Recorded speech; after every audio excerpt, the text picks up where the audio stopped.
आशा करता हूं आप सब बहुत अच्छे होंगे। मेरा नाम है सिद्धांत अग्निहोत्री। स्टडी ग्लोस पे आपका बहुत बहुत स्वागत है। एक सवाल जो मुझसे हर रोज पूछा जाता है, how to prepare for UPSC. कल से, जैसा कि मैंने बताया था, वैसे आज से शुरू करना था, लेकिन कल से मैं हिस्ट्री ऑप्शनल के लेक्चर्स लूंगा जो अंडर ग्रेजुएट और पोस्ट ग्रेजुएट और इग्नू के जो स्टूडेंट्स उनको बहुत कारगर साबित होंगे। लेकिन आज हम बात करेंगे यूपीएससी के लिए, आईएएस के लिए कैसे तैयारी करें, और ये पीसीएस के लिए भी आपका एप्लीकेबल होगा। तो मुझसे ये डेली सवाल पूछा जाता है दोस्तों।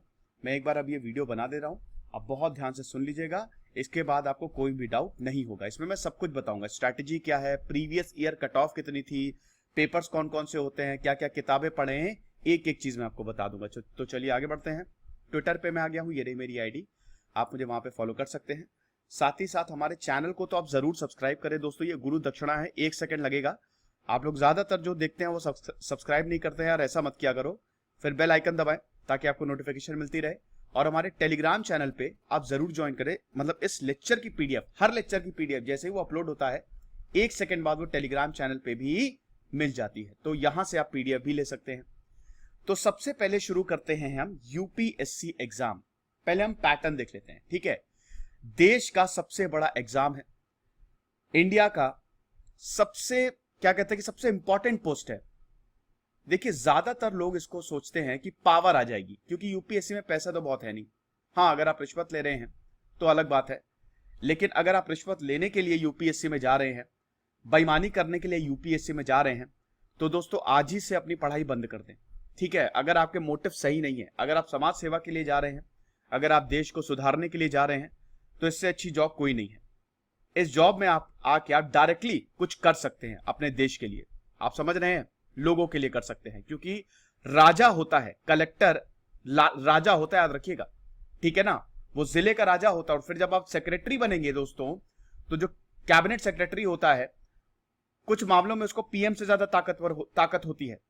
तो आप समझ सकते हैं, पावर तो आपको बहुत मिलेगी, लेकिन याद रखिएगा उसका सही इस्तेमाल करना है। तो अगर आपको लग रहा है कि अरे यूपीएससी निकालेंगे और खूब पैसा कमाएंगे, बेईमानी, तो बिल्कुल आज ही से अपनी पढ़ाई बंद कर दीजिए, क्योंकि फिर आपका कभी ये बहुत फिर बेकार है, समझ रहे हैं। वो फिर आप एकदम, मतलब जब आप अगर आईएएस बन भी जाएंगे तो फिर वो समाज के लिए आप धब्बा होंगे। तो बिल्कुल जेन्युइन रीजन से ऑनेस्टली इस एग्जाम की तैयारी करिए, और जिनके जो ऑनेस्ट होते हैं अपने प्रति, उनको बिल्कुल सक्सेस मिलती है। और वैसे भी ये एग्जाम आपकी पूरी पर्सनैलिटी को दिखा देता है, ठीक है ना। पूरी पर्सनैलिटी, पेपर इस तरीके का होता है कि आपकी पूरी पर्सनैलिटी आप क्या है वो सब पता चल जाती है। तो दोस्तों सबसे पहले हम पैटर्न की बात करते हैं। इसमें सबसे पहले आपका प्रीलिम्स होता है, अभी अक्टूबर में प्रीलिम्स है, प्रिलिमिनरी एग्जाम होता है। प्री खाली आपके इसके मार्क्स जो है वो जुड़ते नहीं फाइनल सिलेक्शन में, ठीक है। 3 स्टेजेस होती हैं। पहली स्टेज में आपका प्री होता है। अब इसमें आता है आपका जनरल स्टडी, जीएस, ठीक है। ये पेपर सबसे इंपॉर्टेंट होता है जीएस का। टोटल इसमें 200 मार्क्स होते हैं। 2 घंटे में आपको 100 सवाल जो है वो करने होते हैं। इसमें 1/3 नेगेटिव मार्किंग होती है, तो बहुत ही ध्यान से पेपर करिएगा। और अगर इसमें आप 50% आपके मार्क्स आ रहे हैं, तो समझ 50 क्या 55 से, मान ली अगर 60% आ रहे हैं तब तो आपको सिलेक्शन पक्का, ठीक है। 55 से 60% के बीच में आपको मार्क्स लाने होते हैं। 55% हम मान के चलते हैं, ठीक है। अगर पेपर टफ हुआ तो 50%, जैसे पिछले साल कट ऑफ जो है वो 98 गई थी, अभी 2019 की कट ऑफ जो है वो सामने नहीं आई है। तो इसमें आपके 100 सवाल होते हैं, और हर एक सवाल जो है वो 2 मार्क्स का होता है, यानी कि 200 मार्क्स का टोटल पेपर होता है। 100 सवालों के लिए 2 घंटा, बहुत बढ़िया है। लेकिन सवाल ऐसे नहीं होते, स्टेटमेंट वाले होते हैं, ठीक है ना। तो बहुत ही ध्यान से आपको करने की जरूरत है, इन डेप्थ आपको पढ़ाई चाहिए होती है। दूसरा पेपर होता है आपका जनरल स्टडीज 2 CSAT। इसमें आपका रीजनिंग, मैथ्स, इंग्लिश ये सब आती है। इसमें खाली आपको 33% मार्क्स, नेगेटिव मार्किंग इसमें भी होती है, 1/3 इसमें भी होती है, लेकिन सिर्फ आपको इसमें 33% मार्क्स लाने होते हैं, और 33% में ही आपका काम चल जाता है, समझ रहे हैं। और इसमें 80 सवाल होते हैं, तो लगभग आपको 66 मार्क्स लाने हैं। तो 66 मार्क्स में मतलब इतना ले आइए आप 200 में, तो काम हो जाएगा आपका, ठीक है। मतलब 33% आपको खाली मार्क्स लाने होते हैं, तो ये कोई दिक्कत नहीं है। अब इसमें प्रॉब्लम बहुत लोगों को आती है, सीसैट में प्रॉब्लम, क्योंकि बहुत लोगों की मैथ्स अच्छी नहीं है, इंग्लिश अच्छी नहीं है, ठीक है। लेकिन उसकी भी तैयारी होती है, अभी मैं आपको बता दूंगा उसके लिए क्या बुक्स। देखिए, सीसैट के लिए आप जितना प्रैक्टिस करें उतना अच्छा है। अब जो बैंक की तैयारी कर रहे हैं, एसएससी की तैयारी कर रहे हैं, उनको तो कोई प्रॉब्लम होगी नहीं, समझ रहे हैं। तो ये पैटर्न है। इसके बाद आपकी आती है कट ऑफ। कट ऑफ खाली याद रखिएगा, ये जीएस पेपर 1 के ही हिसाब से होती है। जो कट ऑफ है वो पेपर 1 के हिसाब से होगी, पेपर 2 खाली क्वालिफाइंग होता है, समझ गए हैं। और फाइनल सिलेक्शन में ये प्री के मार्क्स जो है वो नहीं जोड़े जाते हैं, ठीक है ना। यानी कि इस पेपर में 200 में आपके जितने भी मार्क्स आए वो नहीं जोड़े जाएंगे फाइनल सिलेक्शन में, समझे आप। उसके बाद आता है आपका मेंस। अब मेंस में ही भैया सब कुछ होता है, ठीक है। मेंस में क्या है, एक बार आपने प्री निकाल लिया, फिर आपका मेंस आता है, ठीक है। मेंस में दोस्तों ये सब्जेक्ट्स होते हैं, ठीक है। इसमें paper A paper B qualifying होता है, 3 घंटे का 300 मार्क्स के ये टोटल, ये पेपर ए पेपर बी की बात कर रहा हूं, टोटल 600 मार्क्स का होता है, 300 ईच। और इसमें सिर्फ आपको 25% मार्क्स लाने हैं, सिर्फ 75 मार्क्स ले आइए, आपका काम हो जाएगा। आप समझ रहे हैं। तो सिर्फ ये वाला पेपर ए पेपर बी, एक तो कंपलसरी इंडियन लैंग्वेज होता है, ठीक है, और एक इंग्लिश का होता है। ये आप लैंग्वेज जो है वो चूज कर सकते हैं, जिस भी आपको लैंग्वेज में देना, और सब 10th लेवल के सवाल होते हैं, बहुत आसान होता है दोस्तों, कोई टफ नहीं होता है। पेपर ए पेपर बी खाली लैंग्वेज में आपकी कितनी पकड़ है उसको चेक करने के लिए होता है, और ये सिर्फ क्वालिफाइंग होता है। 25% इन दोनों में मार्क्स लाने होते हैं। अब इनको आप छोड़ दीजिए, इनको आप छोड़ दीजिए, आप पेपर ए पेपर बी को छोड़ दीजिए, क्वालिफाइंग होता है। ये वाले जो आपके पेपर होते हैं 7 पेपर, यही आपकी किस्मत को डिसाइड करेंगे। आप समझ रहे हैं। इन्हीं से ही आपकी फाइनल कट ऑफ डिसाइड होती है। इसमें सबसे इंपॉर्टेंट होता है आपका पेपर 1, पेपर 6, पेपर 7। मैं क्यों कह रहा हूं, एसए का पेपर जो होता है, ऑप्शनल का जो पेपर होता है, यही आपकी मेरिट डिसाइड करते हैं। GS1, GS2, GS3, GS4, specially GS4 तो चलिए एथिक्स होता है, लेकिन GS1, GS2, GS3 की बात करें तो ये जो 3 पेपर है ना, ये तो आपको बहुत इंपॉर्टेंट है ही है, लेकिन इसमें जो मार्क्स हैं वो लगभग ठीक ठाक ही आते हैं, बहुत अच्छे नहीं। लेकिन आपके ऑप्शनल और एसए याद रखिएगा, 1 मार्क्स से 50-100 तक मेरिट ऊपर चली जाती है, क्योंकि कट ऑफ बहुत कम जाता है यूपीएससी का। आप समझ रहे हैं। तो 1-1 मार्क्स आपके लिए इंपॉर्टेंट है। इसीलिए बोला जाता है बेटा कि अपना ऑप्शनल बहुत ही ध्यान से चूज करो, ठीक है। और ऑप्शनल चूज करने के लिए सबसे इंपॉर्टेंट जो एक चीज आपके ध्यान में होनी चाहिए, मार्क्स पे कभी मत जाओ, पबैड पे मत जाओ। जिसमें इंटरेस्ट है तुम्हारा, जो तुम 3-4 घंटे तक आराम से पढ़ लो, मजा आए तुमको पढ़ने में, इंटरेस्ट के हिसाब से ऑप्शनल चूज करो। ये मत देखो कि वो कौन सा सब्जेक्ट है, याद रखना, और जिसमें आप अच्छे हो, है ना, जिसमें बढ़िया हो आप, ठीक है। तो ये थोड़ी चीज ऑप्शनल से रिलेटेड याद रखना। उसके बाद आपका एसए बहुत ज्यादा इंपॉर्टेंट है, ठीक है। देखिए आपको 3 घंटे में लगभग 3500 वर्ड्स लिखने होते हैं, ठीक है ना। 3 घंटे में 3500 से 4000 वर्ड्स, आपको 4000 वर्ड्स लिखने होते हैं पेपर में, ठीक है। और ये आसान है, आप लिख सकते हैं, ऐसा कोई टफ नहीं है। क्योंकि अगर आम स्पीड की बात करें तो एक इंसान 1 मिनट में 25 वर्ड्स लिख सकता है, तो यानी कि 4500 वर्ड्स हो गए, यानी कि 500 का आपको फायदा ही हो रहा है। तो आसानी से आप लिख सकते हो, कोई दिक्कत नहीं है, लिखने में कोई प्रॉब्लम नहीं है। वो 7-8 मिनट लगते हैं आपको एक सवाल के, ठीक है। अच्छा, सवालों का पैटर्न क्या होता है ये भी मैं आपको बता दूं। GS1, GS2, GS3, GS4 optional, इसमें क्या होता है, एसए का नहीं, एसए का भी मैं बताता हूं। बाकी इनमें क्या होता है, GS1, GS2, GS3, GS4, optional 1 में क्या होता है, ऑप्शनल 1 और ऑप्शनल 2, ऑप्शनल के 2 पेपर होते हैं, 250 मार्क्स, मतलब टोटल 500 मार्क्स के। इसमें पेपर इस तरीके से आता है कि 20 सवाल होते हैं, समझ रहे हैं। 10 सवाल जो होते हैं वो आपके होते हैं 10 मार्क्स के, और ये 150 वर्ड्स के होते हैं। और बाकी 10 सवाल जो होते हैं वो आपके 15 मार्क्स के होते हैं, और ये 250 वर्ड्स के होते हैं, समझ रहे हो। तो ये टोटल आपका एक पेपर 250 मार्क्स का हो गया, समझ रहे हैं कि 10 सवाल आपको 150 वर्ड्स में लिखने हैं, और 10 सवाल आपको 250 वर्ड्स में लिखने हैं। ये जो 150 वर्ड्स की इनकी मार्किंग होती है आपकी, हर एक सवाल 10 मार्क्स का होता है, यानी कि टोटल 100 मार्क्स, और बाकी ये हर एक सवाल 15 मार्क्स का, टोटल 150 मार्क्स, मतलब टोटल आप करेंगे तो एक पेपर आपका 250 का बैठता है, ठीक है। तो ये चीज आप समझिएगा, 50% जो सवाल होते हैं आपको 150 वर्ड्स में करने हैं, 50% आपको 250 वर्ड्स में करने हैं। आप समझ गए। एक भी सवाल छोड़ना नहीं है, स्वच्छ भारत अभियान करके नहीं आना है। सवाल छोड़ना यूपीएससी में गुनाह माना जाता है, ठीक है ना। भले ही आप उसमें 50 वर्ड्स लिख के आओ, 60 वर्ड्स लिख के आओ, लेकिन सवाल एक भी मत छोड़ना, सारे करके आना, ठीक है। तो अब ये है कि ये तो GS1, GS2, GS3। एसए की बात करें, एसए में दोस्तों 2 सेक्शन आते हैं, सेक्शन ए और सेक्शन बी। सेक्शन ए में आपके 4 टॉपिक्स होते हैं, सेक्शन बी में भी आपके 4 टॉपिक्स होते हैं। वो डाइवर्स टॉपिक होंगे, ठीक है। किसी से भी वुमेन एम्पावरमेंट हो गया, इंडिया की पॉवर्टी की कंडीशन होगी, उन सब के टॉपिक्स अलग अलग टॉपिक्स होते हैं, साइंस एंड टेक्नोलॉजी। तो आप सेक्शन ए से एक टॉपिक चूज करोगे, सेक्शन बी से एक टॉपिक चूज करोगे, टोटल आपको 2 एसए लिखने होते हैं। आप समझ रहे हैं। तो ये आपका पेपर का पैटर्न रहता है, ये आपका मेंस होता है, आप समझ रहे हैं, जिसमें आपका सबसे इंपॉर्टेंट ऑप्शनल रहता है और एसए रहता है। बाकी GS1, GS2, GS3 और GS4 एथिक्स होता है। एथिक्स GS4 के पेपर में इसमें दोस्तों केस स्टडी करनी होती है तो इसमें सवाल कम रहते हैं, ठीक है। बाकी GS1, GS2, GS3 ऑप्शनल में आपके जैसा कि मैंने बताया टोटल 20 सवाल रहते हैं, ये आप समझ रहे हैं। और इसमें सबसे ज्यादा इंपॉर्टेंट आपका एस्से और ऑप्शनल है, ठीक है। ये आपकी मेरिट जो है, ये आपके मार्क्स बहुत अच्छे, अगर आप 500 में 300 मार्क्स लेके आ रहे हो ऑप्शनल में टोटल, तो बहुत बढ़िया स्कोर है, बहुत ही डिसेंट स्कोर है, ठीक है। अब मैं बताता हूं इंटरव्यू, ये आपका हो गया इंटरव्यू। इंटरव्यू अब आप जब मेंस पास कर लेंगे, ठीक है, मेंस का रिजल्ट आता है, जैसे इस बार मेंस जनवरी में है, 2 महीने का आपको समय है, तो जब आप मेंस पास कर लेंगे तब आपका होगा इंटरव्यू। इंटरव्यू के मार्क्स होते हैं 275, ठीक है। लेकिन सबसे ज्यादा इंपॉर्टेंट दोस्तों यहां पे ही खेल होता है। मेंस अगर आपका अच्छा हो गया, ठीक है, मेंस में अगर आपके बढ़िया मार्क्स आ गए तो समझ लीजिए आपकी बल्ले बल्ले, है ना। इनफैक्ट बहुत कई केसेस तो ऐसे आए हैं, कुछ स्टूडेंट्स ने तो मेंस में इतना बढ़िया किया और इंटरव्यू उनके मार्क्स बहुत खराब आए, लेकिन उसके बावजूद बहुत गजब की मेरिट आई उनकी, मतलब बहुत बढ़िया रैंक आई। तो ये ध्यान में रखिए, मेंस बहुत इंपॉर्टेंट है लेकिन इंटरव्यू भी बहुत बहुत बहुत ज्यादा इंपॉर्टेंट है। अब आप मेंस में आ गए तो इंटरव्यू में खाली आपकी पर्सनैलिटी चेक होती है और अच्छा होता है, पैनल्स होते हैं उसमें, ठीक है। एक जो इंटरव्यू है वो अमूमन 20 से 30 मिनट तक चलता है, ठीक है। और टोटल मार्क्स आपके मेरिट के लिए कितने हैं फिर 2025, ठीक है। अगर आप इन सब मार्क्स को जोड़ लें, ठीक है, जैसे पेपर 1, पेपर 2, पेपर 3, पेपर 4 ये सब जोड़ लें तो आपके कितने मार्क्स हुए, ये आपके टोटल 1750 मार्क्स हुए, ठीक है। ये पेपर ए पेपर बी को हटा दीजिए और उसमें अगर आप 275 जोड़ेंगे तो कितना हुआ 2025। तो टोटल आपकी जो मेरिट बनती है वो 2025 में बनती है, ये आप समझे, ये पैटर्न है आपका, ठीक है। इस तरीके से सिलेक्शन होता है।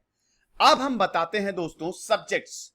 देखिए वैसे तो आप यूपीएससी के वेबसाइट पे जाइए, किसी भी वेबसाइट पे चले जाइए, इनसाइट पे चले जाइए, बायजूस पे चले जाइए, ठीक है।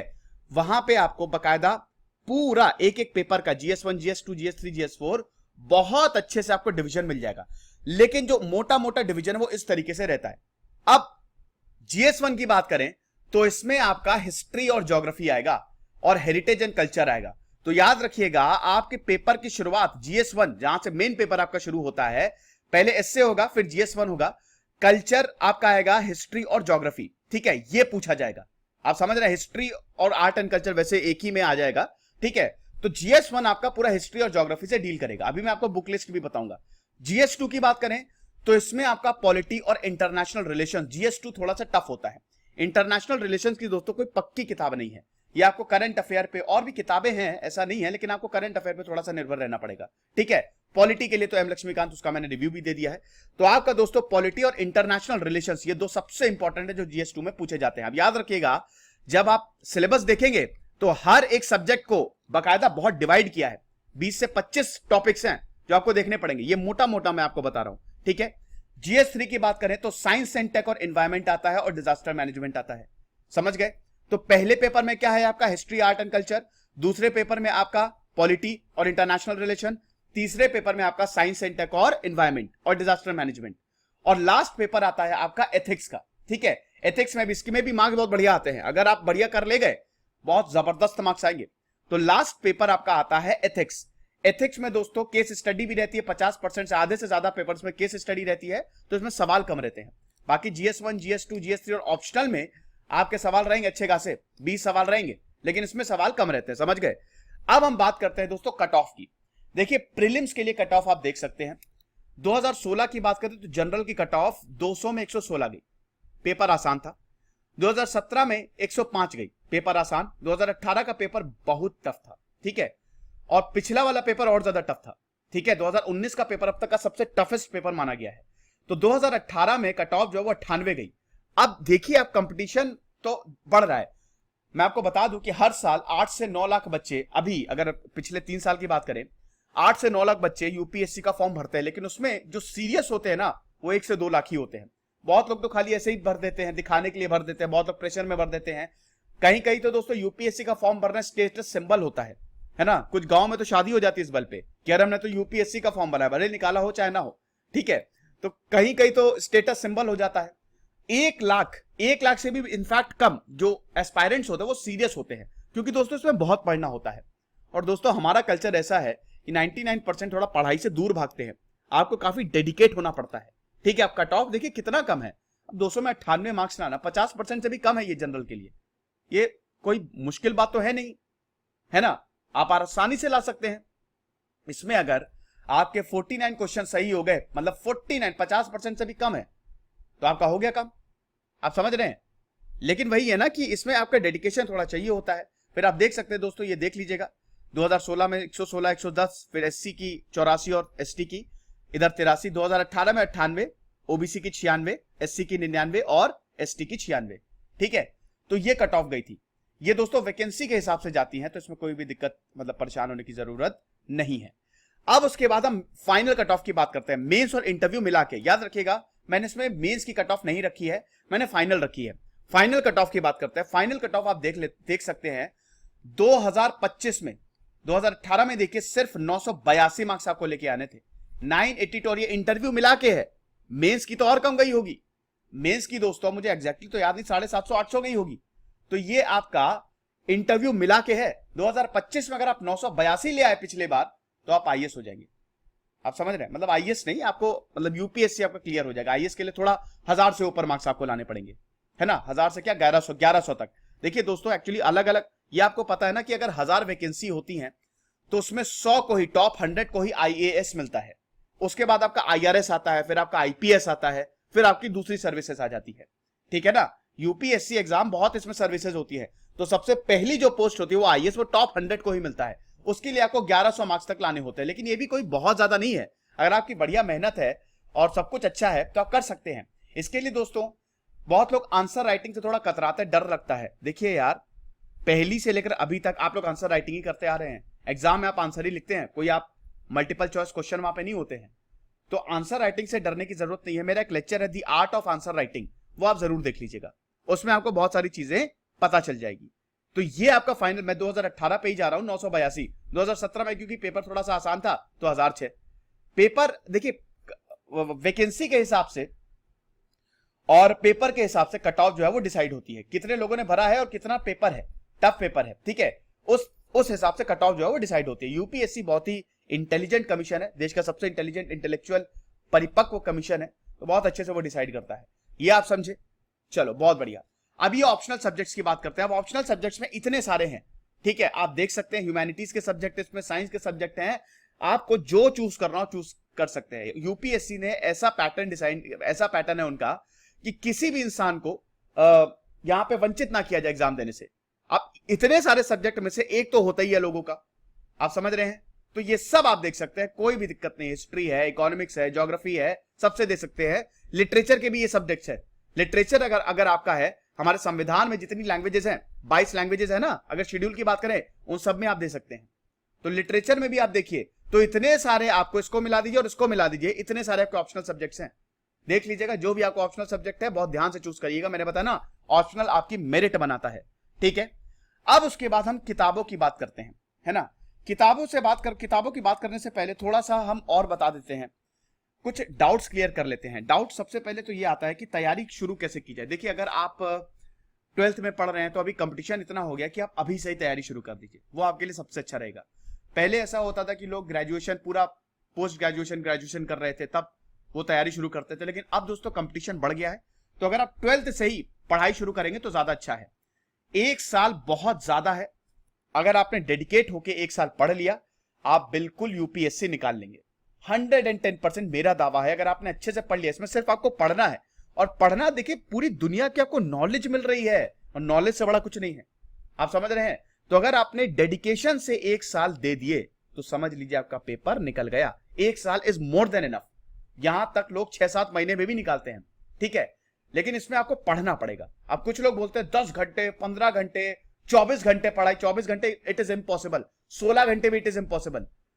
7 से 8 घंटे, इनफैक्ट 9 घंटे तक डेडिकेटेड पढ़ाई बहुत बहुत बहुत ज्यादा है। 7 से 8 घंटे भी अगर आप पढ़ रहे हैं ना, तो वो भी बहुत ज्यादा है। ठीक है, लेकिन हाँ 6-7 घंटे तो आपको पढ़ने ही पड़ेंगे। वो इसलिए क्योंकि आपका फिर सिलेबस पूरा नहीं होगा ना। ठीक है, बाबाओं के पास मत जाइए जो ये बोलते हैं अरे निकलेगा नहीं, 10-10 साल से एग्जाम दे रहे। देखिए, एक आप चीज समझिए कि यहां पे हो सकता है एक इंसान को दुनिया भर की नॉलेज हो, उसको इतनी नॉलेज हो कि वो कुछ भी कर ले। ठीक है, आपके सामने वो मतलब आपके सामने वो बहुत बड़ा होगा। ठीक है, आपको इतनी नॉलेज नहीं होगी और उसको बहुत नॉलेज होगी पूरी दुनिया भर की। लेकिन उसका एग्जाम नहीं निकलेगा। ऐसे केसेस हैं, ऐसे बहुत सारे आपको लोग मिलेंगे जिनको इतनी नॉलेज है कि क्या कहें, 10 साल से उनका एग्जाम नहीं निकल रहा है, क्योंकि ये पैटर्न अलग है। ठीक है, यहां पे आपकी अप्लाइड नॉलेज, आपकी नॉलेज नहीं है, आप कैसे उसको अप्लाई कर पाते वो देखा जाता है। बहुत सारी चीजें हैं, तो डरने की जरूरत नहीं। बाबाओं से मत मिलिए कि बोल रहे हैं कि अरे यार हमने तो इतनी तैयारी की थी अभी नहीं निकला। डिमोटिवेशन से बिल्कुल दूर रहिए। जो डिमोटिवेट कर रहा है वो आपको आगे नहीं बढ़ना चाहता है, तो बिल्कुल ये समझ लीजिए, कोई भी अगर आपको डिमोटिवेट कर रहा है अरे आईएएस बनेंगे, पहली बात तो ये, अगर आप यूपीएससी की तैयारी कर रहे हैं तो अपने माँ बाप को बताइए, अपने क्लोज वंस को बताइए, और किसी को मत बताइए। किसी को भी बताने की जरूरत नहीं है, बिल्कुल साइलेंटली पढ़ाई करिए। ठीक है, ऐसा साइंटिफिकली प्रूवन है कि अगर आप ज्यादा लोगों को बताते हो तो आपका कॉन्फिडेंस डाउन होता है, क्योंकि वो लोग कुछ ना कुछ टिप्पणी करेंगे, फिर नेगेटिव एनर्जीज भी होती हैं। तो डिमोटिवेट मत होइए और डिमोटिवेशन से दूर रहिए। अगर कोई बोल रहा है ये तो आईएएस बनेंगे, दूर हो जाओ, बिल्कुल एकदम एंगेज होने की जरूरत नहीं है। किसी को बताना ही नहीं पहली बात तो यूपीएससी की आप तैयारी कर रहे हैं। ठीक है, तो ये चीज। उसके बाद दोस्तों तीसरी चीज आती है कि वर्किंग इंडिविजुअल्स क्या बिल्कुल कर सकते हैं। अगर आप काम कर रहे हैं तो भी आप तैयारी कर सकते हैं, लेकिन देखिए जैसा कि मैंने बताया, it all depends on you. अगर आप अपने टाइम को मैनेज कर पा रहे हैं, क्योंकि मुझे बहुत सारे सवाल आते हैं, कुछ लोग जॉब करते हैं बोलते हैं हम यूपीएससी की तैयारी कैसे करें। देखिए अगर हो सके तो आप अपनी जॉब छोड़ दीजिए, अगर आपको लगता है कि आप फाइनेंशियली संभाल लेंगे। नहीं हो सके तो फिर मैनेज करना पड़ेगा आपको। जैसे अगर आप अमूमन ऑफिस जो है वो 10 बजे शुरू होते हैं, तो आप सुबह 5 बजे उठ जाइए, 5 बजे से लेकर 9 बजे तक पढ़िए। फिर उसके बाद जब आप घर वापस आए तो आप थोड़ा सा पढ़ लीजिए, टाइम मिले तब आप पढ़ लीजिए। अब तो ऑनलाइन है, लेक्चर्स अवेलेबल है, पढ़ लीजिए। अगर आप वर्किंग इंडिविजुअल है दोस्तों, तो 1 साल आपको अपने आप को तपाना पड़ेगा। अगर आप अपनी जॉब नहीं छोड़ना चाहते, जॉब छोड़ना चाहते तो बहुत वेल एंड गुड है, तब तो आपको बहुत टाइम मिल जाएगा। लेकिन अगर आप जॉब करते हुए इस एग्जाम की तैयारी करना चाहते हैं तो दोस्तों आपको थोड़ा सा तो तपाना पड़ेगा अपने आप को। मेहनत उसमें ज्यादा लगेगी, लेकिन डुएबल है। बहुत लोगों ने किया है, इनफैक्ट बहुत लोगों ने तो 7-8 महीने में निकाला है। तो बिल्कुल परेशान होने के, मेरे पास ऐसे न्यूमरस एग्जांपल्स है दोस्तों। ठीक है, एक आईआईटी के थे, मैं उनका नाम मुझे थोड़ा भूल रहा हूं, उसकी शायद 12वीं 13वीं रैंक आई थी, उन्होंने 6 महीने के अंदर निकाला था। आप समझ, उन्होंने जनवरी से पढ़ाई शुरू की थी और एग्जाम निकाल लिया था। ठीक है, और वो तब जब उनका बेसिक क्लियर नहीं था। हाँ, इससे बात आती है, जैसे कुछ लोगों का बेसिक्स क्लियर नहीं, जैसे आप देखिए मैं ये पूरा बेसिक से वीडियो बता रहा हूं, बहुत लोगों का तो सब कुछ क्लियर होगा। ठीक है, एवरीथिंग, उनकी पूरी तैयारी एकदम परफेक्ट होगी, तो उनके लिए तो कोई दिक्कत नहीं है ना, ये तो आपके लिए एक तरीके से रिविजन ही है। लेकिन जिनका बेसिक्स क्लियर नहीं है वो क्या करें, तो सबसे पहले आप एनसीईआरटी पढ़ें। एनसीईआरटी बेसिकली बेसिक्स के लिए ही होती है, और अब तो वीडियोस भी आ गए हैं, तो वीडियोस आप देख लीजिए कितने सारे, जैसे मैंने पूरा स्टडी ग्लोस में कितने वीडियोस, स्टडी आईक्यू के वीडियोस आप देख लीजिए। ठीक है, तो वो आपको बहुत ज्यादा मदद करेंगे। बेसिक्स आपका क्लियर होना चाहिए, पता तो होना चाहिए कि क्या है। एनसीईआरटी उसके लिए पढ़ी, एनसीईआरटी बहुत ही 1 महीने के अंदर खत्म हो जाएगी। 6 से 12 तक एनसीईआरटी पढ़ डालिए, 1 महीने ज्यादा से ज्यादा लगेंगे, उससे ज्यादा नहीं लगने हैं। और कुछ सवाल सीधा एनसीईआरटी से उठ के आ जाते हैं, आप समझ रहे हैं। तो ये आपको थोड़ा सा तो करना पड़ेगा। ओके, और हां, एक सबसे इंपॉर्टेंट बात, कोचिंग। सर कोचिंग ज्वाइन करे कि ना करे, और नोट्स बनाए कि ना बनाए, मैं दोनों का आपको जवाब दे देता हूं। Without coaching it is 100% doable. ये एग्जाम भगवान ने नहीं बनाया है, ये एग्जाम इंसान बनाते हैं, और आप और हमारी तरह इंसान होते हैं। यूपीएससी के पैनलिस्ट कुछ तो ऐसे हैं जिन्होंने बहुत स्ट्रगल किया है, छोटे से गांव से उठ के आए वो। तो ये एग्जाम इंसान बनाते हैं, और जो चीज इंसान बनाता है उसको आप क्रैक कर सकते हैं। तो कोचिंग से बिल्कुल एक गाइडेंस मिलता है, मैं बिल्कुल मानता हूं उससे आपको गाइडेंस मिलता है। कोचिंग वाले आपका काम आसान कर देते हैं, लेकिन ऐसा नहीं कि विदाउट कोचिंग। इनफैक्ट आप ज्यादातर लोग, एक बार उन्होंने कोचिंग कर ली उसके बाद वो कोचिंग नहीं करते हैं, वो 6-7 महीने का उनका कोर्स रहता है, फिर वो खुद से ही निकालते हैं। अभी ऑनलाइन में आपको बहुत, नूडल के आप लेक्चर्स देख लीजिए, कितने सारे दोस्तों ऑनलाइन चैनल्स है, उसके आपको प्रॉपर गाइडेंस मिल जाएगा। अगर आप किसी का कोर्स लेना चाहते हो तो ले सकते हैं, कोई दिक्कत नहीं है, आप कोर्स भी ले सकते हैं, ऐसा नहीं है। जैसे ज्यादातर जो अच्छी कोचिंग है वो दिल्ली में है, ठीक है, मेट्रो सिटीज में है, चेन्नई में है, मुंबई में है। ज्यादातर जो अच्छी कोचिंग्स है दिल्ली में सबसे ज्यादा है ना। आप हालांकि बड़ी बड़ी कोचिंग्स की ब्रांचेस खोल रही हैं, लेकिन दोस्तों अगर आप बहुत लोग नहीं जा सकते, बहुत लोग क्या, बहुत सारे लोग नहीं जा सकते, मेजॉरिटी नहीं जा पाते, तो आप जहां पे वहां रह के तैयारी करिए, कोई दिक्कत नहीं है। यहां पे आपको बस अपना टाइम मैनेज करना है, आपको खाली पढ़ाई करनी हो, कहीं पे भी आप पढ़ सकते हैं। ठीक है, मैं एक ऐसे लड़के को जानता हूं दोस्तों, जो छत पे पढ़ता था, उसके घर में बहुत दिक्कत रहती थी, वो छत पे पढ़ता था। ठीक है, और वो पढ़ता ही रहता था, कोई सुविधा नहीं थी, पसीना आता रहता था, उसको कोई फर्क ही नहीं पड़ता था, वो बस पढ़ता रहता था, आइस निकल गया उसका। ठीक है, तो 1 साल आप तपा दीजिए अपने आप को, विदाउट कोचिंग बिल्कुल डुएबल है। किताबों के लिए दोस्तों, अगर आपके शहर में, अब जैसे आप किसी गांव से हैं, जैसे एक बिहार से मुझे एक लड़के का फोन आया, तो वो कैसे गांव से, वहां पे उसको नोट्स नहीं मिल रहे हैं, तो या तो देखिए आप ऑनलाइन ऑर्डर कर लीजिए, किताबें आप ऑनलाइन भी आप मिल जाती हैं, लेटेस्ट किताबें ऑर्डर कर लीजिए अमेजोन से, और 1000, 1500, 2000 में आपका सब निपट जाएगा, सारी किताबें आ जाएंगी, ठीक है। या तो हो सकता है थोड़ी महंगी, लेकिन थोड़ा तो आपको इन्वेस्ट करना ही पड़ेगा, मतलब 4-5 हजार तो इतना तो चलिए मान के चलते हैं, कितना तो जनरली हो ही जाता है। नहीं हो रहा है तो एक दिन आप दिल्ली चले जाइए, एक दिन आप चले जाइए दिल्ली, और दिल्ली जाने में कोई खर्चा नहीं है, बस से चले जाइए या ट्रेन से चले, जिनके पास पैसा नहीं हो जनरल से चले जाएं, ज्यादा कोई बहुत दूर नहीं है दिल्ली, या जो भी आपकी मेट्रो सिटीज हो अगल बगल, वहां चले जाइए और एक दिन किताबें ले आइए, सारे मटेरियल्स ले आइए, कोई दिक्कत थोड़ी ना है। तो विदाउट कोचिंग आप बिल्कुल निकाल सकते हैं, ये बिल्कुल भ्रम आप निकाल दीजिए कि कोचिंग जरूरी है, एकदम नहीं। मेहनत जरूरी है और सही डायरेक्शन जरूरी है, सिलेक्टिव रीडिंग भी दोस्तों जरूरी है। यूपीएससी में हमको बहुत सारी चीजें छोड़नी भी पड़ती हैं, ऐसा नहीं कि आप हर चीज पढ़े जा रहे हैं। ये कुछ डाउट्स थे, ये मैंने क्लियर कर दिया। अब हम बात करते हैं दोस्तों जीएस के पेपर के हिसाब से, ठीक है।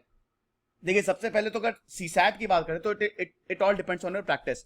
इसमें आपकी आरएस अग्रवाल हो गई, अरिहंत हो गई, टीएमएच हो गई, ये किताबें लगाइए, ठीक है। बाकी भी आप प्रैक्टिस करते रहिए, ठीक है।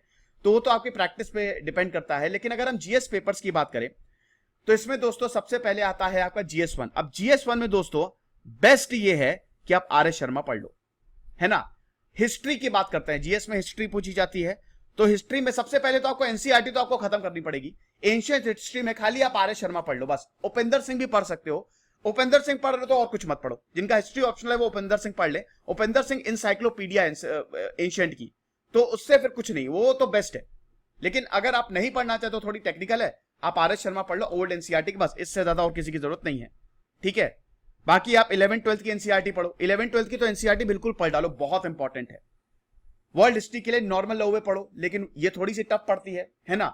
नॉर्मल लोवे अगर नहीं भी पढ़ रहे हो तो एक काम करो, मैंने जो लेक्चर्स किए हैं, जो 25 लेक्चर्स वो नॉर्मल लोवे से किए हैं वर्ल्ड हिस्ट्री की, वो आप सुन लो, वो आपको बहुत ज्यादा मदद करेंगे। 25 लेक्चर्स है ना, वो इसी से ही किए हैं, वो एक एक मैंने इंसिडेंट जो है वो कवर किया है। इग्नू की बुक्स बहुत अच्छी रहती हैं, हालांकि ऑप्शनल के लिए भी आपको बहुत ज्यादा हेल्प करेंगी, लेकिन इग्नू की बुक्स हिस्ट्री के लिए बेहतरीन है, वो पढ़ लो। मेडिवियल हिस्ट्री के लिए सिर्फ और सिर्फ एक सतीश चंद्रा, बस सिर्फ सतीश। देखिए मेडिवियल हिस्ट्री से वैसे तो सवाल जिनका हिस्ट्री ऑप्शनल नहीं है बहुत बहुत कम पूछे जाते हैं, लेकिन छोड़ना नहीं है हमको, इसीलिए खाली एक किताब पढ़ो सतीश चंद्रा। हमको बहुत सिलेक्टिव रीडिंग करनी है दोस्तों, ये किताब वो किताब। कई लोग बोलते हैं सर इतना सब पढ़ना है, अरे नहीं पढ़ना है भाई, अपने पास मटेरियल की लाइब्रेरी मत बनाओ, जितना कम रखो मटेरियल, बहुत ही क्रिस्प और बहुत ही कंसाइज रखो। बहुत एकदम ऐसा नहीं कि पूरी लाइब्रेरी मटेरियल की बना दी, वो कंफ्यूज हो जाओगे, फायदा नहीं है, ठीक है। अभी नोट्स पे भी आ रहा हूं मैं, आप परेशान मत होइएगा। मॉडर्न हिस्ट्री स्पेक्ट्रम, बस स्पेक्ट्रम पढ़ लो। बिपिन चंद्रा की भी पढ़ लो, बिपिन चंद्रा की भी, जिनका हिस्ट्री ऑप्शनल है वो तो बिपिन चंद्रा जरूर पढ़े, प्लेसी टू पार्टीशन पढ़े, लेकिन जिनका ऑप्शनल नहीं है वो स्पेक्ट्रम पढ़ लो, आपका काम हो जाएगा, बहुत अच्छे से आपका काम हो जाएगा। लेकिन एक और ओवरव्यू के लिए आप बिपिन चंद्रा भी पढ़ लो, वो भी अच्छी है। फिर इंडियन कल्चर के लिए तो आर्ट एंड कल्चर के लिए सिर्फ एक ही किताब मैं रिकमेंड करता हूं, नितिन सिंघानिया, बस खत्म। नितिन सिंघानिया पढ़ लो, ये आपकी हिस्ट्री के लिए हो गई, और इतना पढ़ सकते हैं, कोई दिक्कत नहीं। इसमें सबसे इंपॉर्टेंट स्पेक्ट्रम और नितिन सिंघानिया बहुत बहुत बहुत इंपॉर्टेंट है, ठीक है। ये तो आप पढ़िए, और बाकी ओल्ड एनसीईआरटी तो पढ़ो ही आप, ये आप समझे, वेरी गुड। उसके बाद ज्योग्राफी के लिए जीसी लियोंग पढ़ लो। अब जीसी लियोंग का मैंने पूरा का पूरा रिव्यू दिया हुआ है, पूरी किताब का ही रिव्यू। ज्योग्राफी के लिए सबसे इंपॉर्टेंट यूपीएससी के लिए जीसी लियोंग है, बस। ये फिजिकल ज्योग्राफी के लिए बहुत बहुत बहुत ज्यादा इंपॉर्टेंट है। ये थोड़ी टेक्निकल किताब है, तो आप मेरा रिव्यू देख लीजिएगा, मैंने बहुत आसानी से समझाया है जीसी लियोंग को। तो जीसी लियोंग आपकी यूपीएससी के लिए बहुत ज्यादा लाभकारी है, ठीक है। फिजिकल ज्योग्राफी पूरी तैयार हो जाएगी और इसका रिव्यू आप देख लीजिएगा। एनसीईआरटी 11th-12th की एनसीईआरटी जरूर पढ़ो, ठीक है। क्लास 11 की जो फिजिकल ज्योग्राफी, उसमें मैथ्स बहुत बहुत बढ़िया दिए हैं। मैंने जीसी लियोंग और फिजिकल ज्योग्राफी, मतलब जो एनसीईआरटी है, उसका कॉम्बिनेशन का रिव्यू किया है, बहुत बढ़िया, बहुत बेहतरीन लेक्चर्स हैं दोस्तों, आप जरूर देखिएगा। देखिए अभी ऑनलाइन आपको किताबों के रिव्यू मिल जाएंगे, तो आप ऐसा कर सकते हो, एक बार आपने जैसे आप कोई चैप्टर उठा रहे हो, उस चैप्टर का रिव्यू देख लो लेक्चर्स से, और उसके बाद उस चैप्टर को पढ़ो, दिमाग में कंठस्थ हो जाएगा, कभी जिंदगी में नहीं भूलोगे। मैप, इंडिया का मैप और वर्ल्ड मैप अभी से चिपक गए होंगे। यूपीएससी की जब तैयारी करो ना, तो इंडिया का मैप और वर्ल्ड का मैप चिपका लो। ऑक्सफोर्ड, मतलब स्कूल जो एटलस है ऑक्सफोर्ड का आता है, बेस्ट है वो, अभी खरीद के रख लो। लेटेस्ट एडिशन खरीदना, देख लेना 2020 का है 2019 का है, लेटेस्ट एडिशन खरीदना मैप का, याद रखिएगा, ठीक है। मैप का लेटेस्ट एडिशन, वैसे हर किताब का लेटेस्ट एडिशन खरीदिए। उसके बाद इंडियन ज्योग्राफी के लिए आप माजिद हुसैन पढ़ सकते हैं, खुल्लर पढ़ सकते हैं। माजिद हुसैन अच्छा है, आप पढ़ लीजिए हालांकि मैंने जो इंडियन ज्योग्राफी भी मैंने पूरी करवाई है, इंडियन ज्योग्राफी का भी पूरा रिव्यू, उसमें भी मैंने माजिद हुसैन से काफी कंटेंट उठाया है। तो इंडियन ज्योग्राफी और फिजिकल ज्योग्राफी का आपको चैनल पर रिव्यू मिल जाएगा, ठीक है। लेकिन किताब तो पढ़िए आप, माजिद हुसैन पढ़िए, समझ रहे हैं। ये आपका GS1 पूरी ये किताब है, ठीक है। GS2 के लिए सिर्फ और सिर्फ एक किताब, बाकी सब साइड में रखो। Polity M Laxmikanth, M Laxmikanth का मैंने पूरा रिव्यू दिया, 100 लेक्चर्स अवेलेबल हैं। और इनफैक्ट जो लेक्चर्स मैंने लिए हैं उसमें पूरा किताब का कंटेंट है, तो आपको किताब भी पढ़ने की जरूरत नहीं है, बिल्कुल मैं दावे से कह सकता हूं, ठीक है। आप साथ ही साथ पढ़ते रहिए। तो पॉलिटी मैंने पूरी रिव्यू की है, लेकिन GS2 के लिए एम लक्ष्मीकांत बेस्ट है। इसमें इंटरनेशनल रिलेशंस आता है। तो दोस्तों ऐसा है, अगर इंटरनेशनल रिलेशंस की बात करें तो देखो यार, उसमें करंट अफेयर, जो अभी करंट अफेयर के मैं आपको बता रहा हूं, करंट अफेयर जो है ना इंपॉर्टेंट है, ठीक है। करंट अफेयर्स आप पढ़ो। गवर्नेंस के लिए भी एम लक्ष्मीकांत की ही किताब आती है, वही पढ़ लो। एम लक्ष्मी किताब आपको पॉलिटी के लिए और गवर्नेंस के लिए भी आपको एम लक्ष्मीकांत मिल जाएगी। उसके बाद आपको ARC सेकंड ARC रिपोर्ट आती है, सेकंड ARC रिपोर्ट जरूर पढ़ो। इसकी समरी पढ़ना, इन रिपोर्ट की समरी पढ़ना, ठीक है। तो ये बहुत ज्यादा इंपॉर्टेंट है। DD बसु भी पॉलिटी की आती है, लेकिन वो आप छोड़ दो, वो इतना कोई खास नहीं है जरूरी मतलब पढ़ने की। अच्छा एक चीज और है, हिस्ट्री में आपको पोस्ट इंडिपेंडेंस के लिए क्या पढ़ें। देखिए पोस्ट इंडिपेंडेंस के लिए आप लेक्चर्स देख लो, ठीक है। इसमें इंडिया आफ्टर गांधी एक अच्छी किताब है, लेकिन लेक्चर्स से आपका काम चल जाएगा, ठीक है। इसमें मतलब 1947 से लेकर अभी तक बहुत सारे एजुकेशनल चैनल ने लेक्चर्स किए हैं। मैंने अभी तक वो रिव्यू नहीं किया, मैं कर दूंगा, बहुत जल्द कर दूंगा। आप समझ रहे हैं। तो ये चीज GS2 के लिए खाली पॉलिटी बहुत अच्छा है, ठीक है। एम लक्ष्मीकांत की गवर्नेंस के लिए और पॉलिटी के लिए सिर्फ एम लक्ष्मीकांत पढ़ो, और कुछ भी पढ़ने की जरूरत है, उसमें सब कुछ बहुत अच्छे से दिया है और मैंने रिव्यू भी दिया है। GS3 के लिए दोस्तों देखिए, इकोनॉमी लोगों का बड़ा दिक्कत करता है, तो इसमें आप क्या करो, रमेश सिंह पढ़ लो। रमेश सिंह अच्छी किताब है, बहुत ही अच्छी किताब है, अगर रमेश सिंह की बात करें, ठीक है। और देखो रमेश सिंह तो पढ़ो ही पढ़ो, लेकिन इसमें अगर आपको रमेश सिंह थोड़ी टफ लग रही है, क्योंकि 1000 पेज की किताब है, टफ किताब है, ठीक है, इतनी आसान नहीं है, तो आप संजीव वर्मा पढ़ लो, ठीक है। संजीव वर्मा में थोड़ा कंसाइज वे में दिया रहता है, ठीक है, वो भी अच्छे बढ़िया है। दोनों में से आपको जो इजी लगे वो पढ़ लो। संजीव वर्मा में थोड़ा सा कम दिया है, लेकिन वो बहुत अच्छे से इफेक्टिवली समझाया है। रमेश सिंह में पूरा कॉम्प्रिहेंसिवली समझाया है, आप समझ रहे हैं। साइंस एंड टेक के लिए दोस्तों आप बेसिक के लिए एनसीईआरटी पढ़ सकते हो, एनसीईआरटी पढ़ लो। करेंट अफेयर तो साइंस एंड टेक के लिए पढ़ो ही पढ़ो, the Hindu, economic times, Indian express, ये सब पढ़ो, जितने न्यूज़पेपर्स है ना। तो करंट अफेयर्स के लिए मतलब साइंस एंड टेक के लिए तो दोस्तों आपके करंट अफेयर्स से ही पूछे जाते हैं। इन्वायरमेंट और इकोलॉजी के लिए आप शंकर IAS नोट पढ़ो, उससे ज्यादा पढ़ने की आपको कुछ भी जरूरत नहीं है, ठीक है, वो आप आराम से। अच्छा हाँ, इकोनॉमी के लिए इकोनॉमिक सर्वे भी इंपॉर्टेंट है, ठीक है, इकोनॉमिक सर्वे भी पढ़ो, लेकिन उसमें सिलेक्टिव रीडिंग करनी है, ठीक है, सिलेक्टिव रीडिंग आपको करनी है अगर हम इकोनॉमिक सर्वे की बात करें, ओके। तो ये चीज है। अब उसके बाद एनवायरमेंट के लिए शंकर IAS नोट है, खुल्लर है, वो पढ़ लो, समझ जाएंगे आप। फिर उसके बाद एथिक्स के लिए बेस्ट ये है कि लेक्सिकॉन पढ़ो, सबसे बढ़िया लेक्सिकॉन एथिक्स के लिए सबसे बेहतरीन किताब है। बाकी प्रीवियस ईयर पेपर, क्रॉनिकल्स के प्रीवियस ईयर पेपर आते हैं, वो जरूर पढ़ो। और एक आपकी सुब्बा राव और PN राय चौधरी की भी किताब है, देखिए ये भी आप पढ़ सकते हो, ये लेकिन ये थोड़ी बड़ी किताब है, ये आप पढ़ो तो बहुत अच्छा है, वेल एंड गुड है, इससे अच्छा तो कुछ है ही नहीं। लेकिन आप लेक्सिकॉन भी पढ़ सकते हो, लेक्सिकॉन बहुत ही ज्यादा रिकमेंडेड है, ये एथिक्स के लिए है, ओके। अब हिस्ट्री ऑप्शनल के लिए मैंने कल ही लेक्चर लिया, हिस्ट्री ऑप्शनल के लिए क्या करना है, किताबें कौन कौन सी वो आप देख सकते हो, ओके। अब हम दोस्तों आते हैं करंट अफेयर पे। करंट अफेयर देखो सबसे इंपॉर्टेंट है करंट अफेयर। पेपर में 60% आपका करंट अफेयर होगा, 40% आपका स्टैटिक होगा। साथ ही साथ जो स्टैटिक पोर्शन होगा वो भी करंट अफेयर से लिंक करके पूछा जाता है। तो दोस्तों इसमें करंट अफेयर में आप क्या करें, करंट अफेयर में दोस्तों जैसे बहुत सारे एजुकेशनल चैनल, स्टडी IQ वो वीडियोस कवर करता है, वो सुन लो, वो डेली करंट अफेयर। लेकिन दोस्तों आप इंडियन एक्सप्रेस जरूर पढ़ें, आर्टिकल्स जरूर पढ़ें, द हिंदू हो गया, इंडियन एक्सप्रेस हो गया। देखिए द हिंदू और इंडियन एक्सप्रेस ये दो पेपर को लेके चले आप, इससे ज्यादा आपको लेने की जरूरत नहीं है। इसमें आप आर्टिकल्स, हिंदू के आर्टिकल बहुत अच्छे होते हैं और इंडियन एक्सप्रेस की न्यूज बहुत बहुत बहुत बढ़िया, मुझे सबसे अच्छा इंडियन एक्सप्रेस लगता है। उसके भी आपको ओपिनियन करके उनका आता है, ठीक है, एक सेपरेट उनका वो मतलब सेपरेट होता है उनका, वो ओपिनियन करके बहुत ही बढ़िया आर्टिकल्स उनके होते हैं। अगर आप नहीं पढ़ पा रहे हैं दोस्तों तो करंट न्यूज पे आप देखते रहिए, थोड़ा सा क्या कहते हैं ना कि आप नजर बनाए रखिए। एक मैगजीन ले लीजिए, इनसाइट की मैगजीन आती है, विजन की मैगजीन आती है, ठीक है, एक मैगजीन आप ले लीजिए। मैगजीन ले क्या लीजिए, इनकी वेबसाइट से आप डाउनलोड कर सकते हैं, मंथली मैगजीन जो होती है, ठीक है। हिंदी में क्या करें दोस्तों, हिंदी में दोस्तों देखिए हिंदी के रिसोर्सेज, अब अक्सर लोग मुझसे पूछते हैं कि सर हिंदी मीडियम से निकाल सकते हैं, बिल्कुल निकाल सकते हो, लेकिन हिंदी के रिसोर्सेज कम है यार। अब जैसे मान लो वर्ल्ड हिस्ट्री की बात है, कुछ जैसा इवेंट हुआ इंटरनेशनल रिलेशंस में, तो उसमें कहां जाओगे आप? ऐसे अगर आप इंग्लिश आपको आती है तो आप फटाक से न्यूयॉर्क टाइम्स खोलो, वॉशिंगटन पोस्ट खोलो, पढ़ लो, लेकिन हिंदी में कहां वो चीजें कवर होंगी? फिर भी हिंदी के नव भारत टाइम्स और दैनिक भास्कर अच्छे हैं, दैनिक जागरण भी ठीक है, लेकिन दैनिक भास्कर मेरे ख्याल में बढ़िया न्यूज़पेपर है, वो आप पढ़ सकते हो। जागरण जोश करके वेबसाइट है, वो हिंदी में बहुत अच्छे से कवर करती है, वो आप पढ़ सकते हो, ठीक है। तो हम ये कह रहे हैं कि इंग्लिश आपको आनी जरूर चाहिए, भले ही आपको अपना पेपर इंग्लिश में ही दो, मतलब हिंदी में ही दो, लेकिन आपको इंग्लिश जरूर आनी चाहिए, क्योंकि इंग्लिश में आपको बहुत सारे सोर्सेज मिल जाएंगे ऑनलाइन। आप इंडियन एक्सप्रेस का ऐप डाउनलोड कर लो, पढ़ते रहो। रीडिंग की तो हैबिट थोड़ी डालनी पड़ेगी, न्यूज़पेपर पढ़ना जरूरी है। टेस्ट सीरीज जरूर लगाओ, बहुत ही इंपॉर्टेंट है। मैगजीन्स तो पढ़नी है, इसमें योजना हो गई, डाउन टू अर्थ हो गई, कुरुक्षेत्र होगी, ये मैगजीन्स तो आप पढ़ो ही पढ़ो। और टेस्ट सीरीज देखिए, अगर आप ये मैगजीन्स नहीं भी पढ़ पा रहे हो तो आप एक मैगजीन ले लो, ठीक है। जैसे कंपाइलेशन बहुत जैसे इनसाइट का कंपाइलेशन, 2 मैगजीन लेके चलो, इनसाइट और विजन की। इनका कंपाइलेशन बहुत बढ़िया होता है, जो इनसाइट से छूटे आप विजन से देख लो, तो ये बेस्ट है। लेकिन टेस्ट सीरीज दोस्तों बहुत इंपॉर्टेंट है, टेस्ट सीरीज लगा के जाओ, 15 से 20 लगा के जाओ, मोर देन इनफ है, ठीक है। ज्यादा लगा दो, 20 से ज्यादा लगा दो तो ये आपको ही हेल्प करेगा, ठीक है। मेंस की बात करें दोस्तों तो आंसर राइटिंग जरूर करो, एक आंसर तो लिखो ही लिखो। मैंने बताया कि 10-15 साल के पेपर खरीद लो, उसमें प्रैक्टिस करते रहो, देखो कैसे मॉडल आंसर्स भी उसमें दिए रहते हैं। जैसे क्रॉनिकल में 10 साल के जो पेपर्स है, 5 साल के, 10 साल के, उसमें मॉडल आंसर्स भी दिए रहते हैं, तो वो मिलाओ कि आप कहां स्टैंड करते हो। कोट्स याद कर लो, गांधी जी की, नेल्सन मंडेला की, ठीक है। तो ये सब आपको बहुत ज्यादा हेल्प करेगा। करंट अफेयर दोस्तों बहुत इंपॉर्टेंट है, न्यूज़पेपर तो है ही, साथ ही साथ राज्यसभा टीवी में द बिग पिक्चर आता है, उसको सुनो। करंट अफेयर आप जितना करंटली अपडेटेड रहोगे उतना अच्छा। और करंट अफेयर कितने साल के?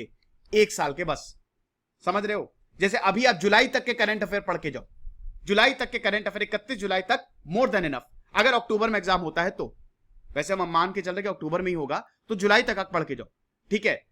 1 साल के, हो सकता है 1.5 साल तक भी सवाल पूछ ले, ठीक है। तो आप एक काम करो, जैसे अगर मान लो कि मई में एग्जाम होता है, ठीक है, जैसे अभी मई में होना था, तो आप जनवरी से करके जाओ, कोई दिक्कत नहीं है।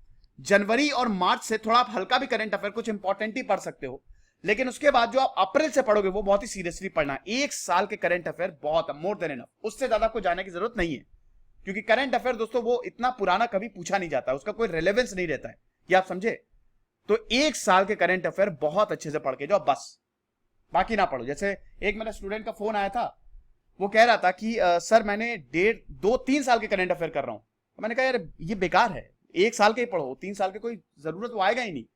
जितना तुम उतना में टाइम वेस्ट करोगे, उससे अच्छा कोई किताब खत्म कर दो, सीरीज लगा लो, आंसर राइटिंग कर लो। तो 1 साल के current affair are more than enough, समझ गए दोस्तों। मैंने एक एक चीज बहुत अच्छे से बता दी है, कैसे तैयारी करें। नोट्स यार भूल गया, नोट्स, हाँ ये आखिरी, नोट्स बनाए कि ना बनाए, देखिए नोट्स ये आपके ऊपर डिपेंड है। अगर आपको लगता है कि आप नोट्स आपको बनाने चाहिए तो बनाओ, नहीं बनाने चाहिए तो मत बनाओ, ये आपके ऊपर डिपेंड करता है, ठीक है। और ये मत पूछा करो यार मुझसे कि सर मैं ऑप्शनल कौन सा लूं, ये आपके ऊपर डिपेंड करता है, ये भी आपके ऊपर डिपेंड। यार ऑप्शनल आप डिसाइड करोगे कि मैं डिसाइड करूंगा? मुझे नहीं पता ना कि आप क्या पढ़ रहे हो, किस पे इंटरेस्ट है आपका। मैंने आपको कुछ बता दिया, लेकिन आपको दूसरा पढ़ने में इंटरेस्ट है, तो आपको गया पेपर आपका। तो भैया ऑप्शनल आप ही डिसाइड करोगे, किसी से पूछो नहीं, किसी से मत पूछो, ये अपने से पूछो कि मुझे क्या ऑप्शनल लेना है। नोट्स की बात करें दोस्तों तो डिपेंड करता है, लेकिन मेरे हिसाब से आप नोट्स बनाओ, क्योंकि देखिए नोट्स ऐसा नहीं है कि जैसे पॉलिटी के आप नोट्स बना रहे हो तो उठा के पूरा का पूरा कॉपी भर दी, पूरा वही कॉपी कर दिया। नोट्स वो नहीं होता है, नोट्स क्रिस्प होते हैं, शॉर्ट नोट्स होते हैं। आपको जैसे डेटा है, कोई नीति आयोग का इंपॉर्टेंट डेटा लिख लो, ठीक है, ये होता है नोट्स। कोई current affair important economic survey है तो उसका इंपॉर्टेंट डेटा लिख लो, कितने % से जीडीपी ग्रो करी, इस साल कितनी जीडीपी थी। ये आपको लास्ट में रिवाइज करने में, रिवीजन में बहुत अच्छे से आपको काम आएगा। नोट्स छोटे होने चाहिए, पूरा वही आपको कॉपी नहीं करना है, खाली इंपॉर्टेंट पॉइंट्स लिखो, ऊपर टॉपिक लिखा, ठीक है। GS1 GS2 अलग अलग के लिए नोट्स लिख लो, हिस्ट्री ज्योग्राफी अलग अलग, जो करंट अफेयर उसके अलग अलग के लिए 4-5 कॉपी बना लो और उसमें नोट्स बनाते रहो, लेकिन वो क्रिस्प होने चाहिए। ऐसा नहीं है कि पूरा आपने कॉपी कर दिया, ये आपको हेल्प करेगा। मेरे हिसाब से नोट्स बनाओ, अच्छी बात है, लेकिन अल्टीमेटली आप पे डिपेंड करता है। अगर आपको लगता है कि विदाउट नोट्स काम चल जाएगा, मैं रिटेन कर ले रहा हूं, तो कोई दिक्कत नहीं, आप अंडरलाइन भी कर सकते हो, हाईलाइट भी कर सकते हो इंपॉर्टेंट पॉइंट्स, कोई दिक्कत नहीं है, समझ रहे। तो ये लेक्चर था दोस्तों, मैंने एक एक डाउट क्लियर कर दिया है, किताबें सब बता दी है मैंने। आई होप इसमें आपको कोई भी प्रॉब्लम नहीं आएगी, आप समझ गए। अगर आपको इसके बावजूद कोई प्रॉब्लम आती है, अब आनी तो वैसे नहीं चाहिए, तो आप मुझे बताइएगा, समझ गए। तो ये लेक्चर था दोस्तों, आई होप आपको पसंद आया होगा। खुश रहिए, पढ़ते रहिए। दिस इज सिद्धांत अग्निहोत्री साइनिंग ऑफ।